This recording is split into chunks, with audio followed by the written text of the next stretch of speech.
Oi, gente, tudo bem? Alguns dias atrás eu publiquei aqui no canal um vídeo com a interpretação dos Salmos 23 em Libras e também nas outras plataformas. E eu recebi muitos comentários de pessoas interessadas em conhecer os bastidores desse trabalho.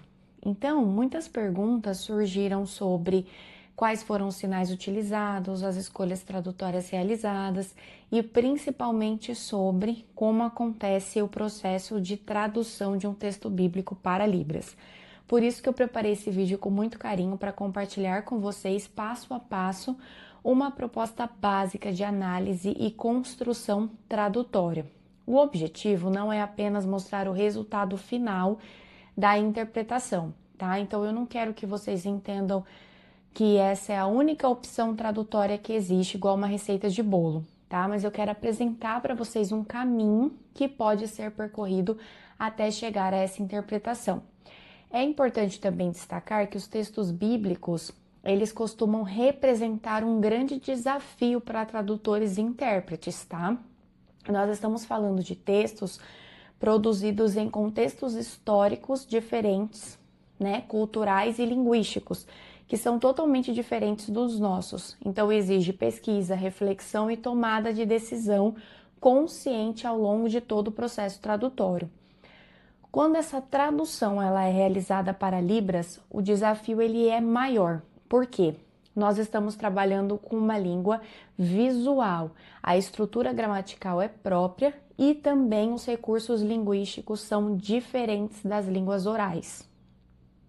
Antes de nós continuarmos, eu quero fazer uma observação muito importante. Esse não é um vídeo de estudo teológico, então nós não vamos discutir doutrinas, correntes religiosas ou interpretações denominacionais, ok? O nosso foco aqui vai ser exclusivo linguístico e também tradutório. O propósito dessa aula é contribuir para o crescimento de cada um dentro do estudo linguístico, estudantes, intérpretes, tradutores de Libras, oferecendo ferramentas que podem auxiliar na preparação prévia para cultos, sermões, estudos bíblicos, louvores e demais contextos religiosos em que a atuação do intérprete se faz necessária, tá? Ao longo do vídeo vocês vão perceber que o conteúdo ele foi organizado em etapas. E eu gostaria de recomendar algo a vocês. Acompanhem cada etapa com atenção. Talvez em alguns momentos vocês tenham a sensação de que nós estamos demorando para chegar até o ponto da interpretação, né, propriamente dita. Porém, é justamente nesse processo tradutório que acontece a maior parte do nosso trabalho, tá bom? Então, antes da interpretação, existe uma série de procedimentos fundamentais: a leitura do texto, a pesquisa do texto, a consulta, a materiais de apoio, uma análise total, uma reflexão que você vai precisar ter sobre os conceitos envolvidos, levantamento de possibilidades sinalizadas e também a construção das estratégias tradutórias que vão combinar mais com o nosso texto.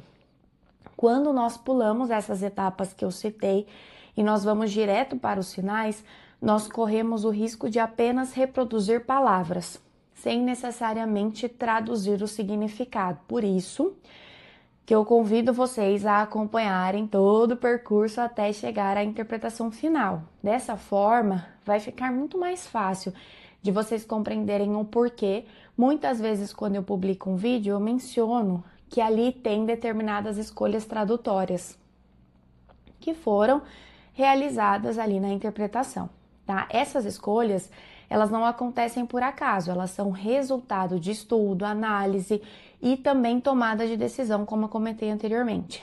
E antes de nós começarmos, eu quero pedir uma ajuda muito importante para vocês. Se esse conteúdo ele é útil para você, nos seus estudos, na sua vida de intérprete, não se esqueça de deixar o seu like no vídeo, compartilhar com seus amigos, tá? E também participar aqui nos comentários. Essas ações ajudam muito no crescimento do canal, também permitem que nós continuemos a produzir conteúdo gratuito para vocês sobre Libras, tradução e acessibilidade. E também aproveito a oportunidade para convidar vocês para nos acompanhar nas demais plataformas. Lá também nós sempre estamos procurando compartilhar materiais, dicas e conteúdos voltados para a comunidade surda e também para profissionais da área. Além disso, nós temos cursos disponíveis para quem deseja se aprofundar, né, aprofundar seu conhecimento. Por exemplo, nós temos um curso novinho, que é um curso de Libras voltado para a área da saúde, e ele foi desenvolvido com muito cuidado, muito carinho, para atender às necessidades dos profissionais e estudantes que desejam ampliar a sua comunicação em Libras e também ampliar a acessibilidade no seu local de trabalho. Todos os links vão estar disponíveis aqui na descrição do nosso vídeo e também nos comentários. E agora que já explicamos, né, tudo, vamos iniciar o nosso processo tradutório do Salmo 23 em Libras. Lembre-se, traduzir um texto bíblico para Libras vai muito além de trocar palavras por sinais. É traduzir significados, contextos e intenções do autor, tá? E conceitos para uma língua que possui uma estrutura e cultura própria. Maravilha! Então vamos iniciar a primeira etapa do nosso processo tradutório. A primeira coisa que precisamos fazer é identificar o texto com o qual vamos trabalhar. Então, nesse estudo, utilizaremos o Salmo 23, tradicionalmente atribuído ao rei Davi, um dos textos mais conhecidos e recitados das Escrituras. O tema central desse salmo está relacionado à segurança, ao cuidado e à provisão encontrados em Deus, apresentado na figura do pastor que conduz e protege suas ovelhas. Para este vídeo, utilizarei como texto base a tradução ARC Almeida Revista e Corrigida. No entanto, ao longo da aula, também farei referência a outras traduções bíblicas que podem auxiliar na compreensão de determinadas expressões e conceitos presentes no texto. E aqui eu quero destacar algo muito importante para quem trabalha com tradução e interpretação. Não existe problema algum em consultar diferentes traduções durante o estudo. Pelo contrário, muitas vezes uma tradução utiliza uma linguagem mais formal ou apresenta estruturas linguísticas menos comuns no nosso cotidiano, enquanto outra, ela pode oferecer uma redação mais clara e acessível para a compreensão do sentido do texto. Ou seja, comparar traduções é uma estratégia extremamente valiosa, né, para ampliar nossa compreensão, identificar significados que podem passar muitas vezes despercebidos em uma única versão. Então, ao mesmo tempo, é recomendado que você priorize durante a sua preparação a tradução mais utilizada no contexto em que você irá atuar. Por exemplo, na minha igreja, a tradução mais utilizada é a ARC. Por esse motivo, ela costuma ser a minha principal referência durante o meu processo de estudo e preparação da interpretação, tá? Depois que você identificou o texto, escolheu as suas fontes de consulta, nós vamos chegar a uma etapa muito importante. Talvez a etapa mais importante de todas, a leitura integral do texto. Lili, como assim? Antes de pensar nos sinais, eu preciso fazer escolhas tradutórias ou até estratégias de interpretação que me ajudem, né, a compreender e também passar a mensagem geral que o texto está desejoso a transmitir. Então, eu preciso tomar muito cuidado para não colocar nesse momento opiniões pessoais, ok? Por isso, a minha recomendação é que você faça uma leitura completa do Salmo 23, observando o contexto, os personagens, as metáforas, a progressão das ideias apresentadas pelo autor. Nesse momento, não se preocupe se tiver alguns versos ou versículos, né, que você não conheça, ou até expressões. Tá tudo bem, porque é natural que algumas dúvidas surjam durante a primeira leitura. Essas lacunas, elas serão preenchidas ao longo das próximas etapas. Então, por meio das pesquisas complementares, da comparação entre traduções, da análise dos conceitos envolvidos, as reflexões tradutórias que nós faremos juntos aqui, depois também você pode ter as suas pessoais, tá? Ok? Então, se desejar, pause o vídeo agora, faça a leitura completa do texto e aí nós vamos seguir nos próximos passos. Então agora começaremos a aprofundar a nossa compreensão e construir gradativamente, né, o caminho que nos levará à tradução e à interpretação em Libras. Após realizar a leitura completa do texto, eu levantei alguns pontos que eu considero fundamentais para o nosso processo tradutório. E aqui eu quero reforçar algo muito importante com vocês. Antes de traduzir, nós precisamos compreender, ok? Muitas vezes o intérprete fica muito preocupado em encontrar rapidamente os sinais, mas a tradução, ela começa muito antes disso. Ela começa na leitura, na análise e na compreensão do texto. Por isso, durante essa primeira leitura, eu procurei observar alguns aspectos essenciais, tá? Então, primeiro, compreender a intenção do texto e do autor. Qual a mensagem que Davi está tentando transmitir? Qual é o sentido predominante do salmo? O texto fala sobre medo, confiança, proteção, cuidado ou dependência de Deus? Essas perguntas, elas nos ajudam a identificar o propósito central da mensagem. Em seguida, eu analisei os aspectos históricos, sociais e culturais envolvidos. O Salmo 23, ele foi escrito em um contexto muito diferente do nosso. Então, algumas imagens e referências faziam sentido imediato para os leitores da época, né? Mas para nós, pode ser que muitas vezes não fique tão evidente. Então, um outro ponto importante foi observar as metáforas presentes no texto. O Salmos 23, ele é extremamente rico em linguagem figurada. Então, Davi utiliza de imagens como pastor, ovelha, pastos verdejantes, vale e mesa preparada. Então, antes de traduzir essas expressões, nós precisamos entender o que elas representam dentro da mensagem e também dentro da cultura, do que Davi vivia. Então, eu considerei a estrutura linguística da Libras. Então, afinal, não estamos apenas transferindo palavras, lembram? Né, do português para os sinais. Nós estamos traduzindo para uma língua que possui gramática própria e recursos visuais específicos e uma forma diferente de organizar as informações.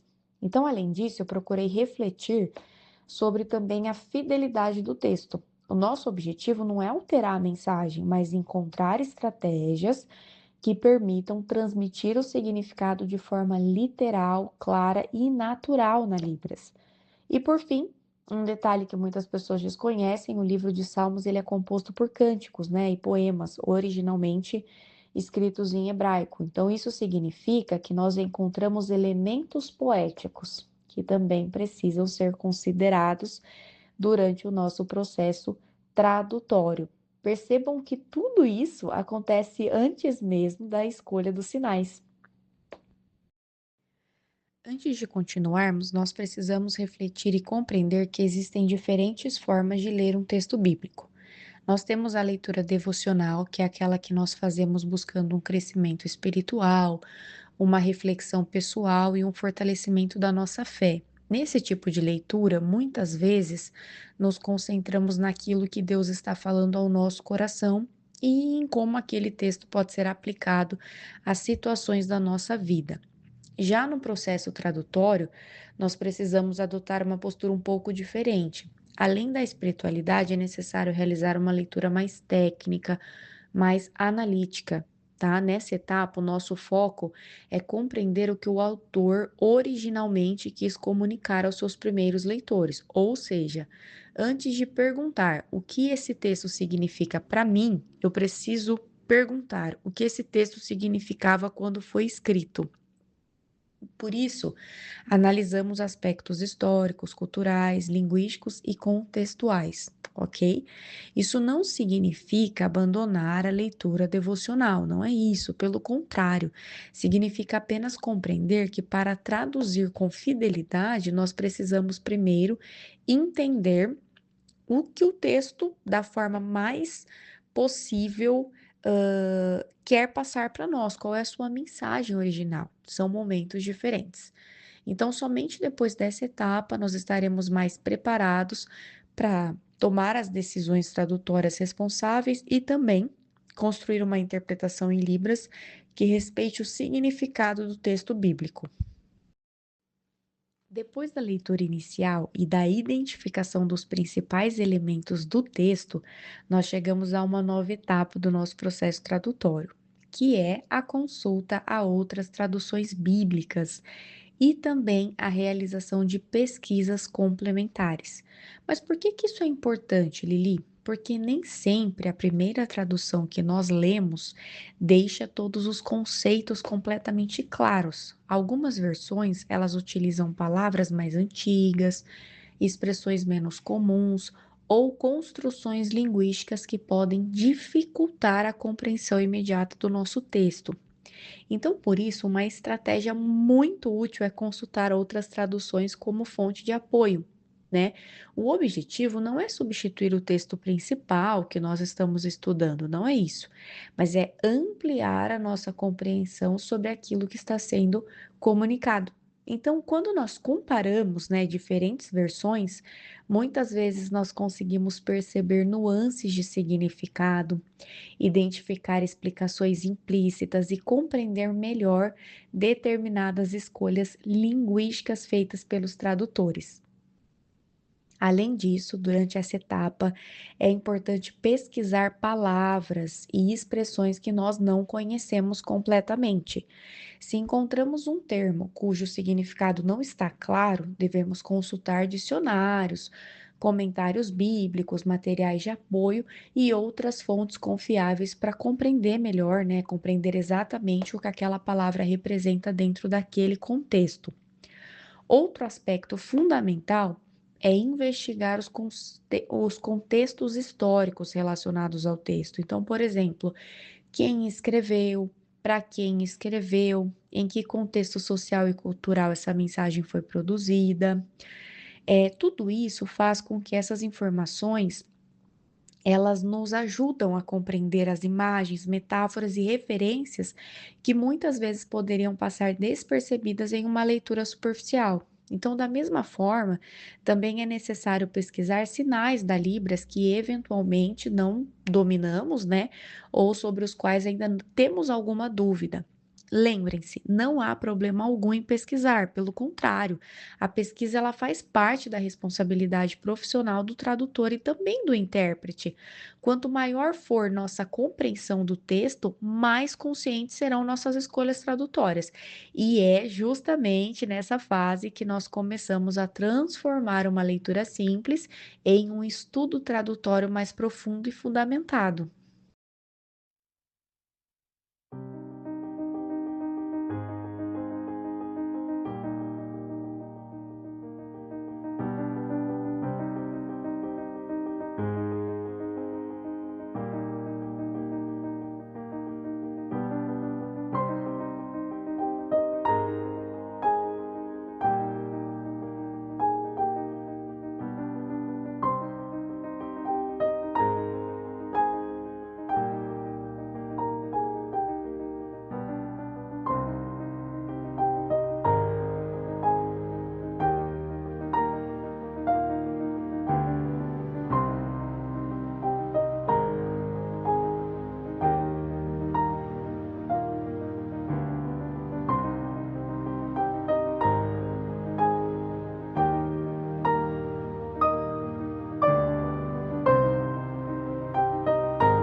Outro passo muito importante dentro do processo tradutório é a pesquisa de referências visuais.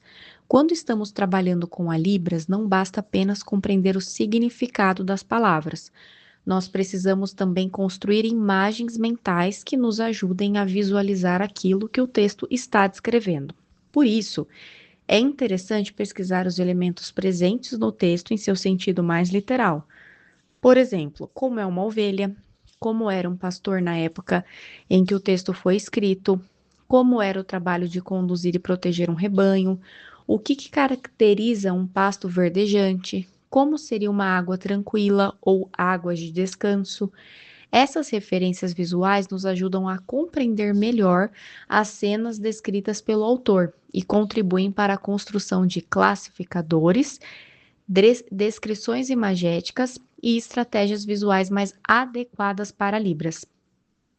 Lembre-se, a Libras é uma língua visual espacial. Quanto mais clareza tivermos sobre as imagens presentes no texto, maiores serão as possibilidades de construir uma tradução natural, rica em significado e visualmente compreensível para o público surdo.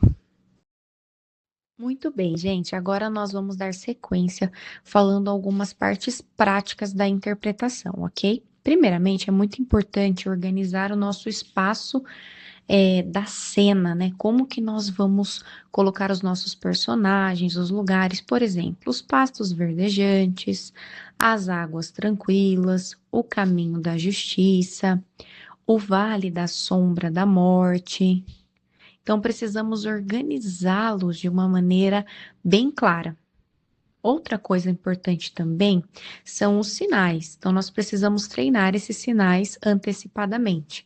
Então, aqui eu separei alguns olhando o nosso texto, né? Então, por exemplo, o sinal de Senhor, com a configuração de mão em R, Senhor. O sinal de pastor, lembra muito o cajado, né?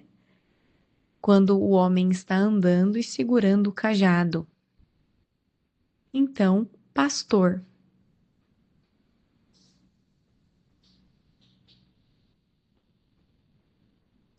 Também, ó, por exemplo, quando nós falamos de pastos verdejantes, podemos usar o sinal de grama, pastos verdejantes. Olhe, parece a imagem, tá vendo?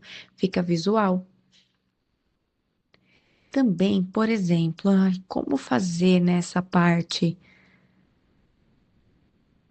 Ó, tem essa possibilidade. Então, um lugar escuro, perigoso.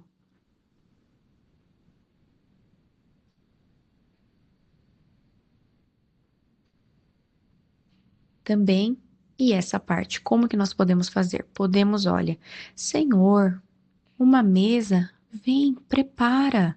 Lá, olha, os meus inimigos olhando.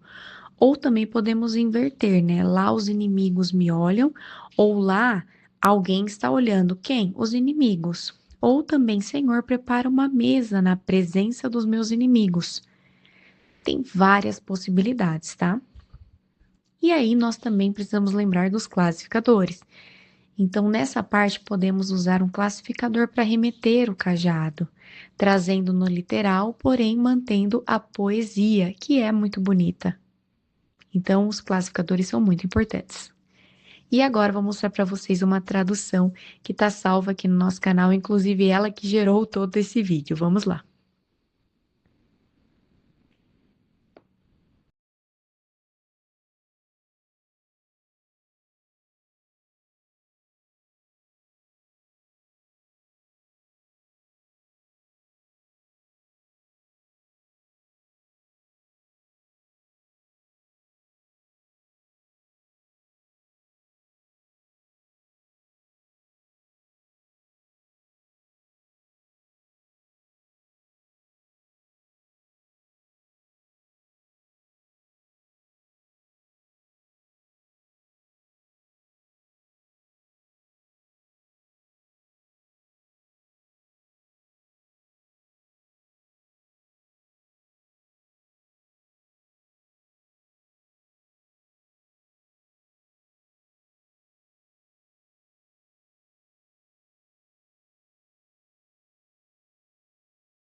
Ei, e aí? Uma pergunta, vocês gostaram? Ah, eu espero que sim. Muito, muito obrigada. Tchau, tchau. Que Deus abençoe vocês.